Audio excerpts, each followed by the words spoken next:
बिहार की धरती पर वर्षों बाद वामपंथियों को अपनी वोटों की फसल पकी हुई दिख रही है और ये उम्मीद जगाई है बेगूसराय से सीपीआई प्रत्याशी कन्हैया कुमार ने। लेकिन जिस जोर शोर से लेफ्ट ने कन्हैया को उम्मीदवार बनाया है, उसके बाद साख का सवाल भी मुंह बाए खड़ा है।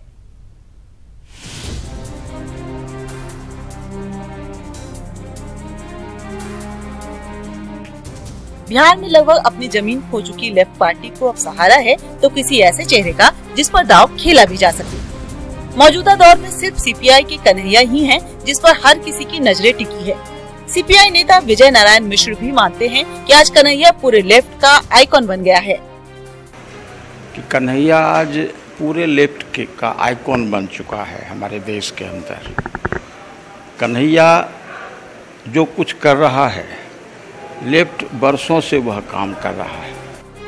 माले की माने तो कन्हैया जेएनयू आंदोलन से निकले हैं, इसलिए उनका जीतना भी जरूरी है और कन्हैया की वजह से ही लेफ्ट आज कई हिस्सों में टक्कर देने की स्थिति में है।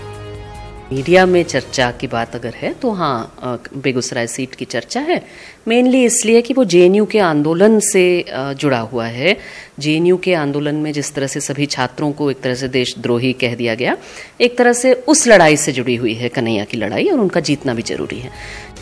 भाकपा माले बिहार में 4 सीटों आरा, सिवान, जहानाबाद और काराकाट से चुनाव लड़ रहा है।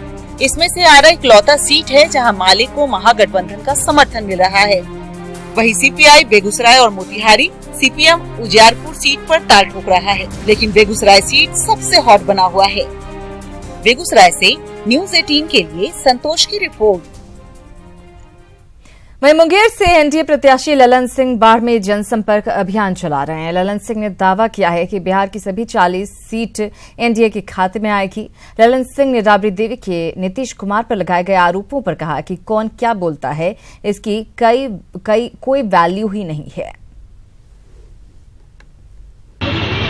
बाकी कोई नजर ही नहीं आ रहा है, सिर्फ एनडीए ही नजर आ रहा है। चुनाव परिणाम 23 मई को देख लीजिएगा।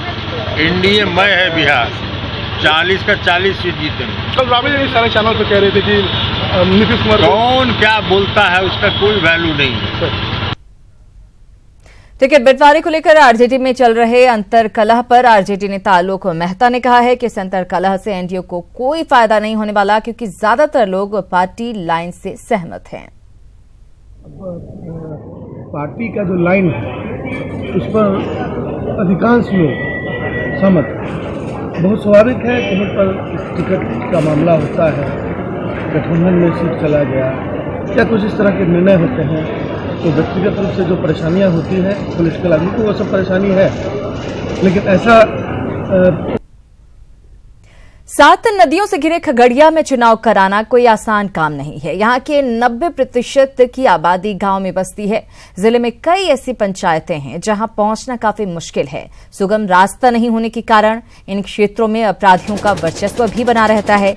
इससे निपटने के लिए पुलिस को भी काफी मशक्कत करनी पड़ती है। वोटरों तक पहुंचने के लिए प्रशासन कभी पगडंडी का सहारा लेता है तो कभी नाव का।